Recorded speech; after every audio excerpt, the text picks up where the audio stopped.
अस्सलाम स्टूडेंट्स जो सब्जेक्ट हम स्टार्ट करने जा रहे हैं वो हमारे पास है ग्रुप थ्योरी। तो ग्रुप थ्योरी में चूंकि सब्जेक्ट के नाम से ही आपको ज़ाहिर हो रहा है तो हम इसमें ग्रुप्स के बारे में पढ़ेंगे और थ्योरम्स वगैरह पढ़ेंगे।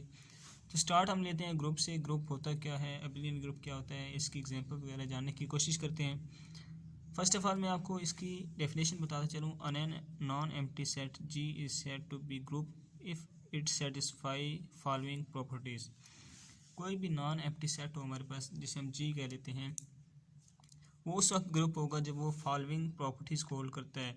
ग्रुप के लिए चार बेसिक हमारे पास प्रॉपर्टीज़ होती हैं जिनको होल्ड करवाना ज़रूरी होता है, 1, 2, 3 और 4। तो उसमें पहली प्रॉपर्टी क्या होती है? पहली प्रॉपर्टी ये होती है कि क्लूजर लॉ होल्ड्स इन जी, कि क्लूजर लॉ होल्ड करना चाहिए। क्लूजर लॉ का मतलब क्या है कि आप अगर आपने जी एक सेट लिया, लेट्स सपोज आप लेते हैं जी इज इक्वल टू 1, 2, 3, 4, इस तरह का लेते हैं, या फिर आप लेट्स सपोज ले लेते हैं G is equal to iota minus iota 1 minus 1, ये आपने एक ग्रुप ले लिया। क्लियर प्रॉपर्टी का मतलब ये है कि आप इधर से कोई से दो एलिमेंट लेते हैं, उनको आपस में मल्टीप्लाई करते हैं। लेट्स सपोज मैं आयोटा मल्टीप्लाई कर देता हूँ माइनस आयोटा से। तो जब हम इनको मल्टीप्लाई करें तो जो इनका आंसर आए वो भी ग्रुप में होना चाहिए। अब इनको मल्टीप्लाई करें तो हमारे पास आएगा माइनस आयोटा स्क्वायर। अब ये माइनस आयोटा स्क्वायर -1 के इक्वल होता है, -1 आ गया। इनको मल्टीप्लाई करेंगे तो 1 आ जाएगा। अब ये 1 ग्रुप के अंदर है, जी बिल्कुल है। तो क्लोजर प्रॉपर्टी होल्ड कर गई। क्लोजर प्रॉपर्टी हमारे पास क्या कहती है कि अगर ए और बी कोई से दो एलिमेंट हों जो जी से बिलोंग करते हों, अगर उनको हम मल्टीप्लाई करें, उन पर कोई ऑपरेशन डिफाइन करें, मल्टीप्लाई करें या उनको ऐड करें, तो वो भी हमारे पास जो आंसर हो वो भी ग्रुप के अंदर होना चाहिए। जैसे हमने इधर इसके दो एलिमेंट लिए हमने, उन दोनों को आपस में मल्टीप्लाई करवाया, जो आंसर आया 1 वो भी ग्रुप के अंदर होल्ड कर रहा था। तो ये क्लियर प्रॉपर्टी होल्ड कर चुकी है। सेकंड हमारे पास क्या है? Associative law hold in G. Associative law hold करना चाहिए। कैसे जी? कोई से 3 एलिमेंट आपने लेने हैं जी में से। अब जी में हमारे पास ये देखिए, हमारे पास 4 एलिमेंट्स हैं जी में, ठीक है। इसमें से मैं कोई से 3 एलिमेंट लेता हूँ, लेट आयोटा माइनस आयोटा और 1 ले लेता हूँ। अगर इनको हम इस तरह मल्टीप्लाई करवाएं, ये देखें iota multiply minus iota multiply 1 is equal to, दूसरी साइड पे होगा iota multiply minus iota multiply 1। ये देखिए, इसको मैंने इस फॉर्म में मल्टीप्लाई कराया, A multiply B multiply C is equal to A multiply B multiply C. इस फॉर्म में मैंने मल्टीप्लाई करवा लिया। अब हमने देखना ये है कि दोनों इक्वल आते हैं या नहीं आते। अब इसको अगर इससे मल्टीप्लाई करें, पहले हमने ब्रैकेट्स कॉल करना होता है, ये एज इट इज़ आ जाएगा मल्टीप्लाई। इसको जब हम मल्टीप्लाई करते हैं तो माइनस आयोटा आता है, ठीक है, इज इक्वल टू, इनको जब हम मल्टीप्लाई करेंगे तो हमारे पास आएगा माइनस आयोटा स्क्वायर, और ये 1 के साथ ऐसे ही आ जाएगा, ठीक है। ये भी माइनस आयोटा स्क्वायर बन जाएगा और ये भी माइनस आयोटा स्क्वायर, तो ये दोनों इक्वल आ गए। इसका मतलब क्या है कि हमारा एसोसिएटिव लॉ भी होल्ड कर चुका है। सेकंड प्रॉपर्टी भी होल्ड कर गई। थर्ड प्रॉपर्टी की तरफ चलते हैं। Identity hold in G. Identity hold करनी चाहिए। आइडेंटिटी क्या होती है? जब हमारे पास हम ग्रुप की बात करते हैं तो हमारे पास दो किस्म के ग्रुप होते हैं। एक होता है मल्टीप्लिकेटिव ग्रुप और सेकंड होता है एडिटिव ग्रुप। एडिटिव ग्रुप में हम एडिशन करते हैं, मल्टीप्लिकेटिव ग्रुप में हम मल्टीप्लाई करते हैं। अब डिफरेंस क्या है? इसकी जो आइडेंटिटी है मल्टीप्लिकेटिव ग्रुप की, वो आइडेंटिटी हमारे पास होती है 1 और एडिटिव ग्रुप की आइडेंटिटी होती है 0। मतलब ये है कि जब हम मल्टीप्लिकेटिव ग्रुप की बात करें, ये मल्टीप्लिकेटिव ग्रुप था क्योंकि मैंने इसमें मल्टीप्लाई किया है, ये वाला मल्टीप्लिकेटिव ग्रुप की बात करते हैं तो आइडेंटिटी होल्ड करेगी। मतलब हम अगर किसी जी के किसी भी एलिमेंट को उसकी आइडेंटिटी से मल्टीप्लाई करते हैं तो फिर हमारे पास वही एलिमेंट आ जाता है, सही। और एडिशन की बात करें, एडिशन में अगर हम किसी जी की किसी एलिमेंट को उसकी आइडेंटिटी के अंदर ऐड करते हैं फिर भी वही एलिमेंट आ जाता है। तो ये हमारे पास क्या है? ये हमारे पास आइडेंटिटी होल्ड है, ठीक है। एडिटिव ग्रुप में होगा तो 0 ऐड करेंगे, मल्टीप्लिकेटिव में होगा तो 1 से मल्टीप्लाई करेंगे। अब नेक्स्ट स्टूडेंट्स, हमारे पास जो लास्ट प्रॉपर्टी है वो है inverse exist in G. Inverse exist करना चाहिए। इन्वर्स कैसे एग्जिस्ट करता है? ये स्टूडेंट्स जब इसकी एग्जांपल आपको करवाऊंगा तो आपको इसकी मज़ीद समझ आ जाएगी, इधर आपको इसकी सही समझ आएगी। नेक्स्ट एग्जांपल में इसको देखते हैं कि इन्वर्स कैसे एग्जिस्ट करता है। नेक्स्ट एबिलियन ग्रुप कैसे बनता है? एबिलियन ग्रुप वो होता है, ये एबिलियन ग्रुप वो है तो ग्रुप, लेकिन एबिलियन कब होगा? वो एबिलियन तब होगा जब उसमें एक पांचवी प्रॉपर्टी भी होल्ड करेगी, जिससे हम कहते हैं कम्यूटेटिव लॉ। कम्यूटेटिव लॉ क्या होता है कि अगर आप जी में से कोई सी दो एलिमेंट लेते हैं, उनको मल्टीप्लाई करवाते हैं ऐसे करके, और फिर उसका रिवर्स मल्टीप्लाई करते हैं, मतलब पहले आपने एयोटा को माइनस एयोटा से मल्टीप्लाई किया, दूसरी साइड पे आप माइनस एयोटा को एयोटा से मल्टीप्लाई करते हैं, तो वो उनका आंसर सेम आएगा। इसको मल्टीप्लाई करके आप बेशक चेक कर लें, ये हमारे पास बनेगा माइनस एयोटा स्क्वायर, और ये भी माइनस एयोटा स्क्वायर ही बनेगा, राइट। तो ये हमारे पास जब ये प्रॉपर्टी होल्ड कर जाती है तो ग्रुप एबिलियन ग्रुप बन जाता है, राइट।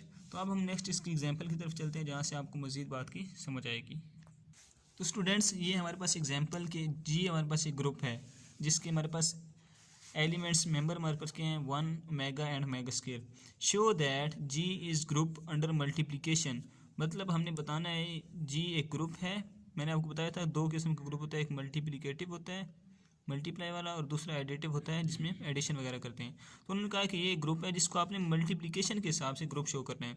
तो मल्टीप्लाई का सिंबल हमारे पास ये वाला शो नहीं होता, डॉट हम शो करते हैं, डॉट से मल्टीप्लिकेशन को शो करते हैं, रिप्रेजेंट करते हैं।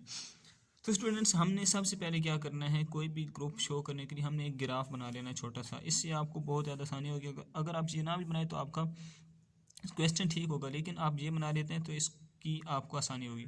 अब ये हमने कैसे बनाना है स्टूडेंट्स, देखिए हमारे पास हैं तीन elements, 1 omega and omega square. इन तीन एलिमेंट्स को हमने लिखना है। हमने अगर हमारे पास हों तीन एलिमेंट्स, ये आपने याद रखना है, तो आपने 4 रोज़ बना लेनी है और 4 ही कॉलम बना लेने हैं। अगर तीन एलिमेंट हो, अगर 4 एलिमेंट हो तो आपने 5 रोज और 5 कॉलम बना लेने।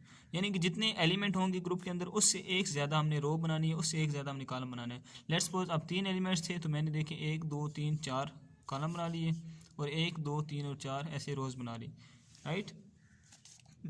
नेक्स्ट हमने क्या करना है स्टूडेंट्स, जो हमारे पास एलिमेंट्स 3 है, हमने 3 एलिमेंट लिख लिए, 1 omega and omega square. Element 3 इधर भी 1 ओमेगा एंड ओमेगा स्क्वायर लिख लिया। ये जो ऊपर है हमारे पास एक बॉक्स, इसमें हमने लिख लेना है, वो हमने सिंबल बता देना है, वो हमने अपनी ऑपरेशन बता देना है जिस ऑपरेशन के तहत हम ग्रुप को सेटिस्फाई करवा रहे हैं। चूँकि हम मल्टीप्लिकेशन के ज़रिए सेटिस्फाई करवा रहे हैं, तो इधर मल्टीप्लिकेशन का हमने सिंबल लगा दिया। अगर एडिशन के ज़रिए कर रहे थे तो यहाँ पे हम प्लस का निशान लगा देते। अब नेक्स्ट हमने क्या करना है स्टूडेंट्स, क्योंकि मल्टीप्लिकेशन का के ऑपरेशन के ज़रिए हमने ग्रुप शो करना है, तो हम क्या करेंगे, मल्टीप्लाई करेंगे। इस फर्स्ट एलिमेंट को इसके फर्स्ट एलिमेंट से मल्टीप्लाई करेंगे। 1 को 1 से मल्टीप्लाई किया, 1 आ गया। नेक्स्ट ओमेगा को 1 से मल्टीप्लाई किया, ओमेगा आ गया। ओमेगा स्क्वायर को 1 से मल्टीप्लाई किया, ओमेगा स्क्वायर आ गया। नेक्स्ट चलते हैं, देखें इस फर्स्ट कॉलम को इस फर्स्ट कॉलम से हमने मल्टीप्लाई कर दिया। अब हम क्या करेंगे, अब नेक्स्ट चलते हैं, हम इस फर्स्ट एलिमेंट को हमने सिर्फ इन सब से मल्टीप्लाई किया है। अब इस एलिमेंट को हम मल्टीप्लाई करेंगे इधर आगे, राइट। स्टूडेंट्स, दोबारा से बात सुन लें कि हमने क्या किया, इस 1 को मल्टीप्लाई किया इस 1 से, फिर इस 1 को मल्टीप्लाई किया, इस 1 से 1 आ गया, फिर इस 1 को मल्टीप्लाई किया, इन सब को हमने इन सब से मल्टीप्लाई किया। मतलब इस पूरे कॉलम को हमने इस पहले कॉलम से मल्टीप्लाई किया। अब हम क्या करेंगे, इस पूरे कॉलम को हम सेकंड कॉलम से मल्टीप्लाई करेंगे। हम मल्टीप्लाई करते हैं 1 को ओमेगा से, तो ओमेगा आएगा, ये ऐसे करने, ये कुछ भी नहीं है। 1 को ओमेगा से मल्टीप्लाई किया, ओमेगा आ गया। ओमेगा को ओमेगा से मल्टीप्लाई करेंगे तो ओमेगा स्क्वायर बन जाएगा, राइट। और जब हम ओमेगा स्क्वायर को ओमेगा से मल्टीप्लाई करेंगे, ओमेगा स्क्वायर को जब हम ओमेगा से मल्टीप्लाई करेंगे तो हमारे पास बनेगा ओमेगा की पावर 3। इसकी पावर 2 है, इसकी 1 है, पावर ऐड हो जाएंगी, 3 बन जाएगी। और ओमेगा पावर 3 हमारे पास होता है 1 के इक्वल, ये आप जानते हैं। 1 plus omega square is equal to 0 होता है, और जो ओमेगा क्यूब होता है वो हमारे पास 1 के इक्वल होता है। ये दो चीज़ें आपने याद रखनी है। अच्छा, ओमेगा को ओमेगा से मल्टीप्लाई किया, ओमेगा क्यूब आ गया, ओमेगा क्यूब 1 के इक्वल होता है, तो हमने यहाँ पे 1 लिख दिया। अब इसको हमने इससे भी मल्टीप्लाई कर लिया, इससे भी कर लिया। अब हम इसको इससे मल्टीप्लाई करेंगे। 1 को ओमेगा स्क्वायर से मल्टीप्लाई किया, हमारे पास ओमेगा स्क्वायर आ गया। ओमेगा को ओमेगा स्क्वायर से मल्टीप्लाई करेंगे, अगेन हमारे पास ओमेगा क्यूब बन जाएगा जो कि 1 के इक्वल आएगा। फिर हम ओमेगा स्क्वायर को ओमेगा स्क्वायर से मल्टीप्लाई करते हैं। अब देखिए ओमेगा स्क्वायर को जब हम ओमेगा स्क्वायर से मल्टीप्लाई करेंगे तो हमारे पास बन जाएगी ओमेगा की पावर 4, और ओमेगा की पावर 4 को हम लिख सकते हैं ओमेगा की पावर 3 इंटू ओमेगा। देखिए ना, ओमेगा की पावर 4 है, हम इसको लिख सकते हैं ना ओमेगा 3 और 1। अब ओमेगा 3 हमारे पास 1 के इक्वल है, और साथ ये वाला ओमेगा ऐसे आ जाएगा। तो ये 1 को ओमेगा से मल्टीप्लाई करेंगे तो ओमेगा ही आ जाएगा। तो ये वाला ओमेगा मैंने इधर लिख दिया। अब मैंने इसको ये पूरी मल्टीप्लिकेशन कर ली है। अब मैं इस पे 4 प्रॉपर्टीज़ जो हैं ग्रुप की वो होल्ड करवाने की कोशिश करूँगा। हमारे पास 4 प्रॉपर्टीज़ कौन कौन सी हैं स्टूडेंट? फर्स्ट प्रॉपर्टी हमारे पास होती है क्लोजर लॉ होल्ड होना चाहिए। हम कहते हैं G is closed under multiplication. G closed है। कैसे क्लोज्ड है कि अगर हम इसके किसी भी एलिमेंट को मल्टीप्लाई करें, किसी भी एलिमेंट्स, 2 एलिमेंट्स हम ले लें लेट्स सपोज, उनका मल्टीप्लाई करें तो वो जी के अंदर होल्ड करते हैं। कैसे जी? अगर मैं 1 और ओमेगा को मल्टीप्लाई करता हूँ, 1 और ओमेगा को मल्टीप्लाई करता हूँ, आंसर क्या आता है? ओमेगा आता है। तो ओमेगा तो इसके अंदर है, बिल्कुल है। अगर मैं ओमेगा को ओमेगा स्क्वायर से मल्टीप्लाई करता हूँ तो ओमेगा क्यूब आएगा। ओमेगा क्यूब किसकी इक्वल होता है? 1 की इक्वल। तो 1 भी इसके अंदर होल्ड कर रहा है। मतलब हम जिसको भी मल्टीप्लाई करेंगे 2 एलिमेंट्स को, तो उनका जो आंसर आएगा वो भी ग्रुप के अंदर होल्ड करेगा। मतलब ये हमारे पास क्लोजर प्रॉपर्टी होल्ड कर रही है। Next, associative law hold. Associative law hold करता है। कैसे? हम कोई भी 3 एलिमेंट्स हैं ही, 3 एलिमेंट्स हम ले लेते हैं, तीनों को अगर हम इनको मल्टीप्लाई करवाएं तो इसका जो आंसर है वो भी ग्रुप के अंदर होल्ड कर रहा है। कैसे जी? 1 को ओमेगा स्क्वायर से मल्टीप्लाई किया, फिर हमने इसको एसोसिएटिव लॉ के तहत 1 और ओमेगा ब्रैकेट में लिख लिया, ओमेगा स्क्वायर बाय लिख लिया। जब हम इनको सोल्व करते हैं तो इसका आंसर 1 आता है जो कि ग्रुप के अंदर होल्ड कर रहा है। राइट। अब नेक्स्ट हमारे पास क्या है स्टूडेंट्स? थर्ड प्रॉपर्टी है identity of every element of G is exist, कि हर एलिमेंट की आइडेंटिटी एग्जिस्ट करती है। कैसे जी? मैंने आपको बताया था कि जो मल्टीप्लिकेशन होता है उसकी आइडेंटिटी हमारे पास होती है 1। तो ये मल्टीप्लिकेशन के तहत हम कर रहे हैं तो इसकी आइडेंटिटी 1 होगी। अब आप किसी भी जी के एलिमेंट को जब 1 से मल्टीप्लाई करवाते हैं तो वही एलिमेंट दोबारा आपके पास आंसर आएगा। देखिए, अगर ओमेगा को मैं 1 से मल्टीप्लाई कराऊँ राइट साइड से, या फिर मैं लेफ्ट साइड से उसको 1 से मल्टीप्लाई कराऊँ, आंसर ओमेगा ही आएगा। ओमेगा स्क्वायर की भी यही सूरत हाल है, अगर ओमेगा की 1 की भी ऐसे ही है। मतलब जो भी ग्रुप का एलिमेंट है उसको अगर मैं उसकी आइडेंटिटी से मल्टीप्लाई करवा रहा हूँ, ठीक है, फिर भी हमारे पास वही एलिमेंट आ रहा है वापस, तो मतलब आइडेंटिटी होल्ड करती है। तो लास्ट प्रॉपर्टी हमारे पास ग्रुप की क्या है स्टूडेंट? इन्वर्स एग्जिस्ट करना चाहिए। इन्वर्स एग्जिस्ट करना चाहिए। इन्वर्स एग्जिस्ट कैसे जी? इन्वर्स, अब देखिए, क्योंकि हम मल्टीप्लिकेशन के अंडर ये ऑपरेशन के तहत कर रहे हैं, हम पूरा सवाल ग्रुप बना रहे हैं इसको, तो हमने देखना ये है कि इन्वर्स एग्जिस्ट करता है या नहीं। इन्वर्स कैसे? जब इस एलिमेंट पे आंसर 1 आएगा ना, वो उसका इन्वर्स होगा। अब देखिए 1 का आंसर 1 कब आ रहा है? जब 1 को हमने 1 से मल्टीप्लाई किया है। जब हमने 1 को 1 से मल्टीप्लाई किया तब 1 आया ना, तो 1 का इन्वर्स है 1। ठीक है, आगे आ गया ओमेगा। ओमेगा को हमने किस से मल्टीप्लाई किया तो हमारे पास 1 आया। ओमेगा को हमने, देखिए स्टूडेंट्स, ओमेगा के सामने 1 इधर आया। जब हमने ओमेगा को ओमेगा स्क्वायर से मल्टीप्लाई किया तो आंसर 1 आया। मतलब ओमेगा का इन्वर्स हमारे पास ओमेगा स्क्वायर होगा। राइट। अब ओमेगा स्क्वायर को हमने किस से मल्टीप्लाई किया तो हमारा आंसर 1 आया था। देखिए स्टूडेंट, जब हमने इसको ओमेगा स्क्वायर को ओमेगा से मल्टीप्लाई किया था तब हमारा आंसर 1 आया था। तो ओमेगा स्क्वायर का इन्वर्स हमारे पास क्या हो गया? ओमेगा हो गया। हम 1 ही क्यों चेक करें? क्योंकि ये मल्टीप्लिकेशन है और इसकी आइडेंटिटी 1 होती है। Right students. नेक्स्ट, अब हम तमाम उसकी ग्रुप की प्रॉपर्टीज होल्ड करवा चुके हैं, तो ये एक हमारे पास ग्रुप होगा।